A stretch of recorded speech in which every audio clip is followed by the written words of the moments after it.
topics and opinions expressed in the following show are solely those of the host and their guests and not those of W4CY Radio, its employees, or affiliates.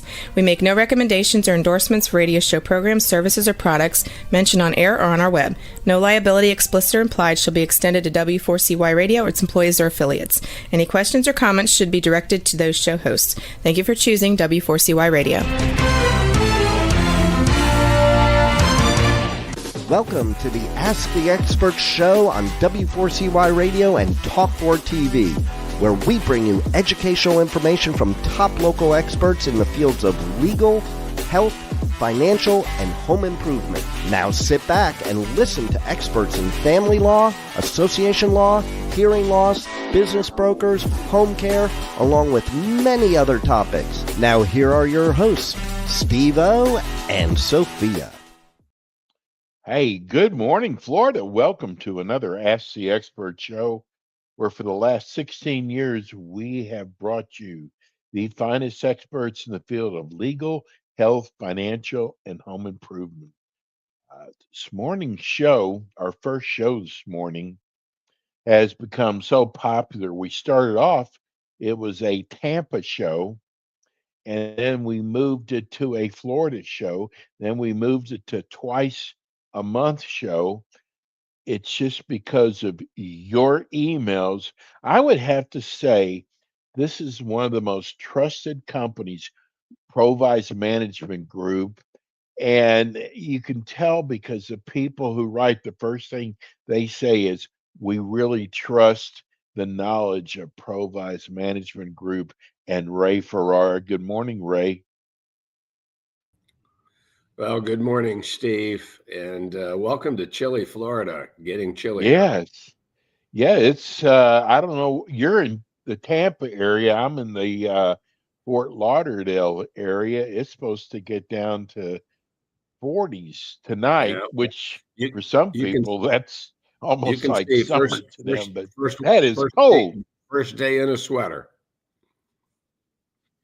Yeah, so it's cold there.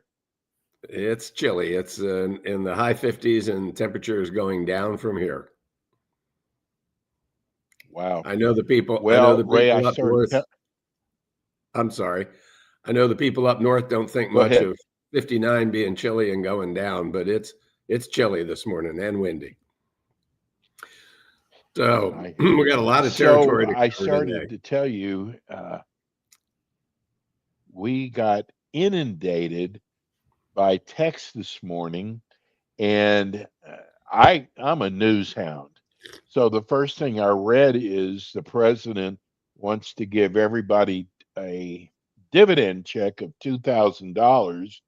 But then Scott Besson came on and said, no, we're going to use that money to pay down the debt. Have you heard anything on either of those fronts?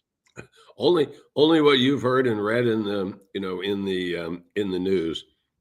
The first thing is that I'm not sure that the president nor the Secretary of the Treasury is capable of doing either of those things without congressional approval. And as we've seen, Congress can disagree, and so we've got a long way to go on that. The biggest issue to that is although it's nice to say there's going to be a dividend or like that, the fact of the matter is whatever excess we have really needs to go down to pay our debt as much as we possibly can. But even now, that would not take an act of Congress if we kept whatever money we've accumulated through the tariffs and used it to pay down the debt. But to provide a, quote, dividend somehow and a tax benefit, that is going to require congressional approval. Well, I got to tell you, I'm more worried about the Supreme Court voting the tariffs down. And I guess we would have to refund all these countries. Is that correct? Well, an interesting question, and a more interesting thought is, how do I do that? So the tariff is actually paid by the company that is here in the United States, who passes that along to the country. But because of the tariffs, prices have gone up. And so the question is that ultimately those tariffs, or a good portion of those tariffs, are being paid by consumers. And how do you get that money back to the consumers? I can't think of any way that that's going to happen. So it's the horns of a dilemma. At this point, we'll have to see what the Supreme Court does. Most people think that the Supreme Court will, if it does rule against it, will not delay with a verdict because of the very question that's being asked. How do you unwind it? Right. The longer we wait to get an answer from the Supreme Court, the more likely it is that they're leaning towards approving the tariffs. Having said all of that, there clearly was an interesting set of questions asked by both the liberal wing of the Supreme Court as well as the conservative side. And the initial indications seem to be that the judges are leaning towards not saying saying that the president does not have the ability to raise the tariffs without Congress's approval. Maybe a way out is for Congress to retrospectively approve the tariffs. I don't know if there's an ability to retrospectively approve a tariff, but that might be a way of this while the Republicans still control the House and the Senate. But we're going to have to wait and see. Clearly, I don't think we'll have to wait until May or June to get a ruling from the Supreme Court. I think we may even get something before the end of the year. Yeah, I agree. The second biggest question is the Senate has completed a procedural vote to end the government shutdown. What does that mean, and what is that going to cost us? And whose fault is it, Ray? Well, clearly, depending on your political point of view, it's that person's fault, and that's not pointing at me. That's pointing at each other. Right. It is unfortunate that this has occurred. Let me talk about the politics last, and let me just say that this shutdown has been very expensive. It has been very for the economy. It has been alarmingly difficult on many individuals, not only those that work for the government that haven't been paid, but all the downstream people that rely on government funding. So the concern that I have at this point, considering that the shutdown spent the entire month of October, just about the entire month of October, in shutdown mode and early November, is that it's going to have a real hit to the gross national product, due to the GDP for the fourth quarter, and may even cause it to be negative.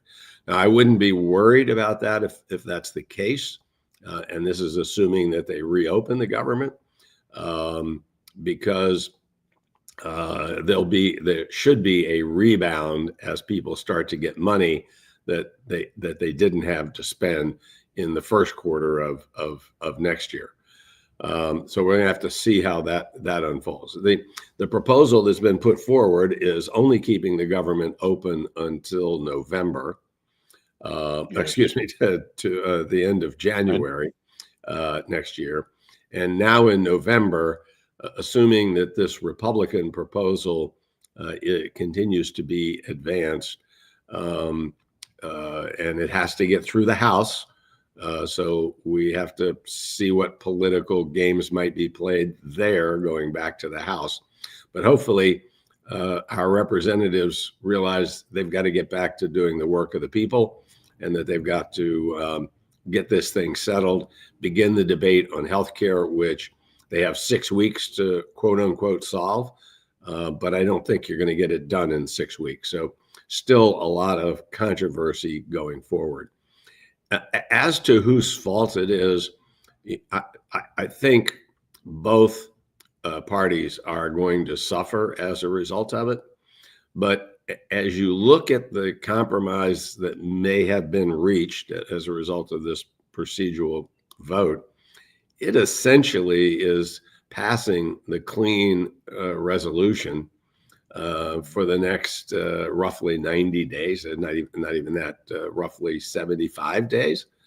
And so the Democrats, it appears, and we haven't seen the final package yet, but it appears that the Democrats got no promises in return.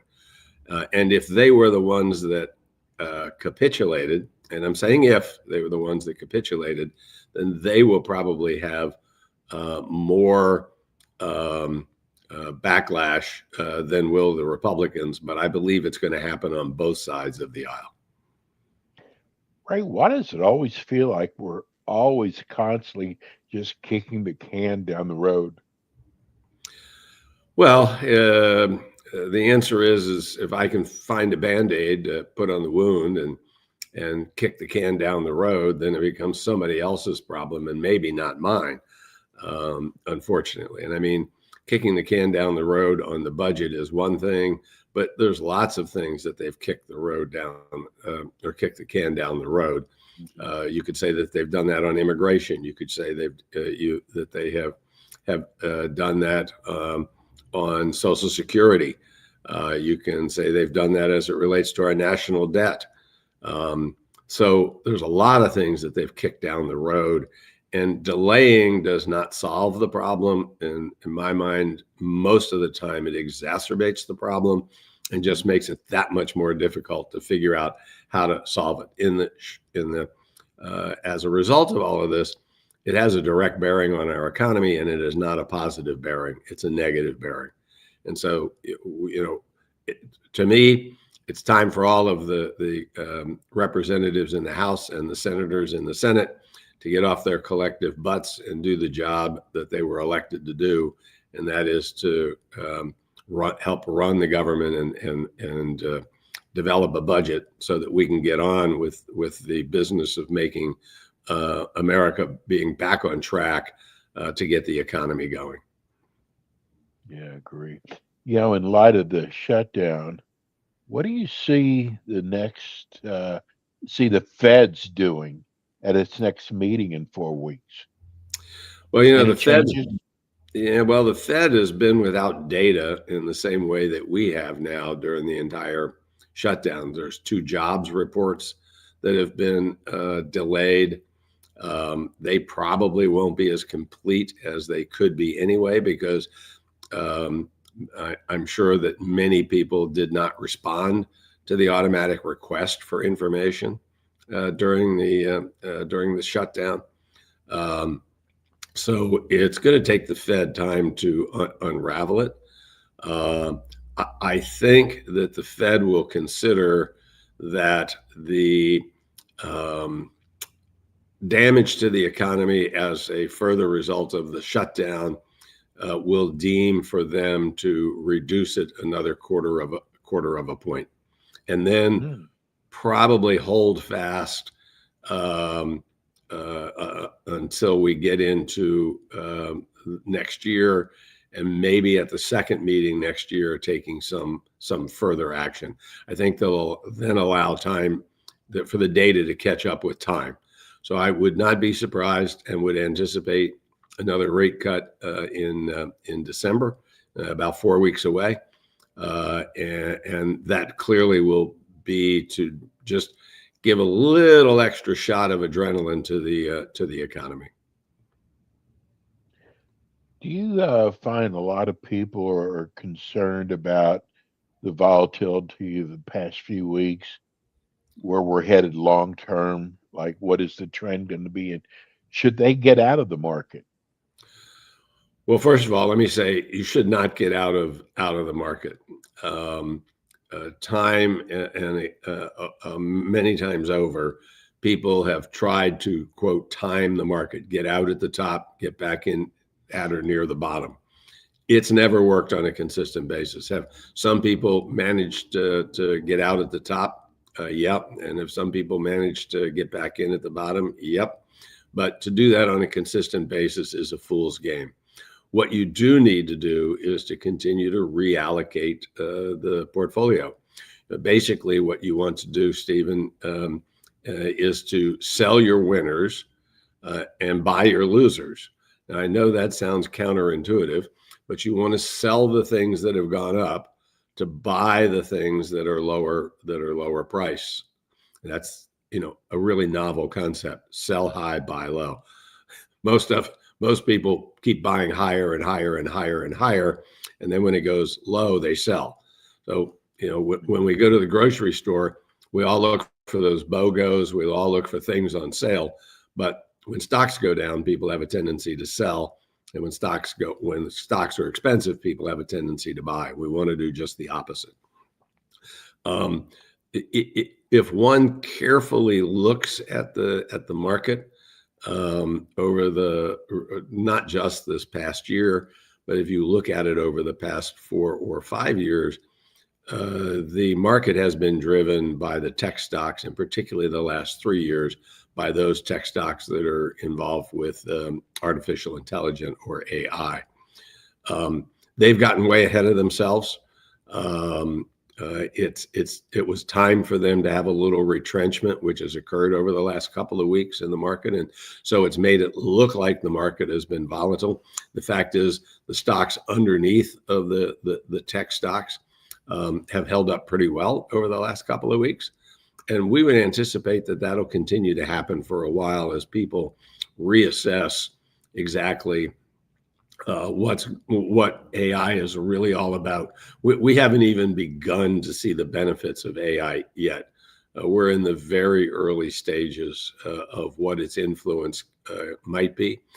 But the stocks that are going to benefit from that are way ahead of where they are in relation to where we are with AI.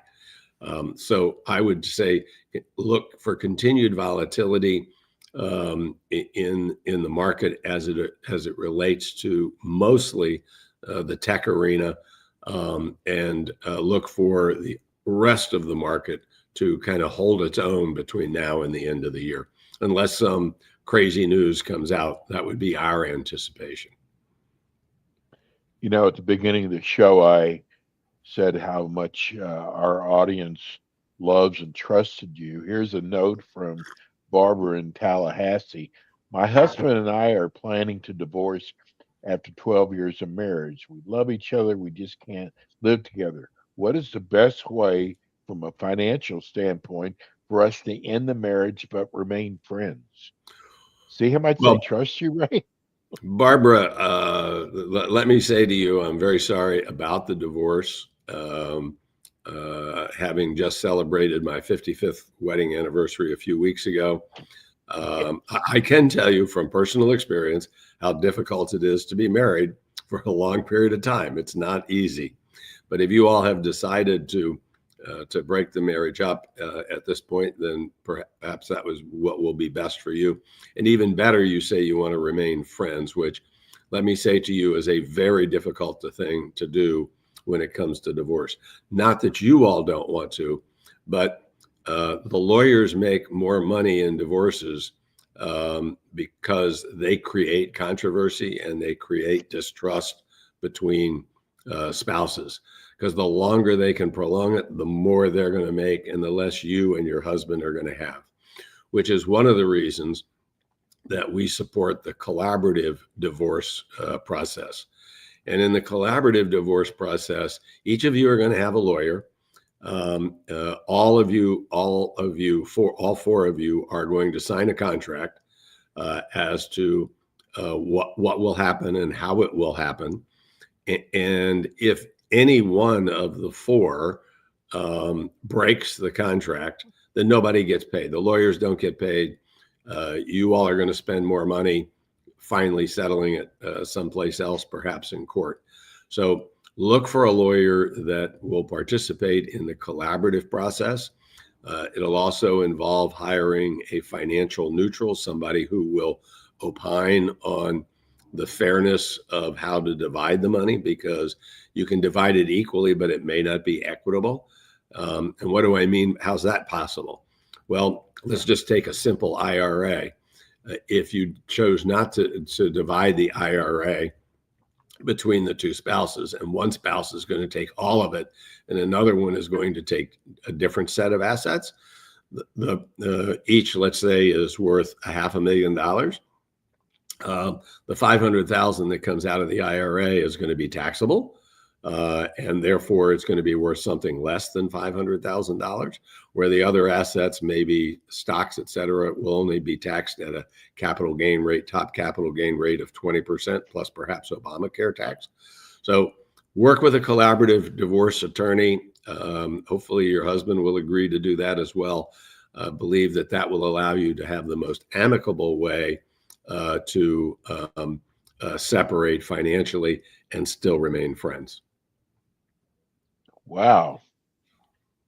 You should be a divorce counselor too. No, Stephen, we have done over the years at Provise a lot of work in the divorce area, unfortunately, and the lawyers that know we're involved in the divorce proceeding hate it, because we're going to do everything we can to get it over as quickly as we possibly can. We're going to try to convince people to put their emotions back in their pockets and to figure out a way to do this in the best way possible for everybody. And Stephen, let me take just a moment. We haven't talked about it at all, but at Provise, we always offer the listeners of Ask the Expert a 1-hour consultation that is complimentary. You can do it in our Clearwater office or Tampa office, or if you're outside of the Tampa Bay area, certainly by Zoom. And all you have to do is give us a call at 1-800-633-3049. That's 1-800-633-3049, and say, I want to take advantage of that complimentary 1-hour session, and we'll be delighted to schedule it with one of our 14 certified financial planners. And next month, we'll get back on schedule. Ray does the first Monday of the month and the third Monday of the month. Ray, as always, we are so lucky to have Provise and you educating our listeners every month. Have a wonderful Thanksgiving, and we'll see you next month. See you later, Stephen. Thank you very much. You bet, buddy. Bye-bye. And that's Ray Ferrara, Provise.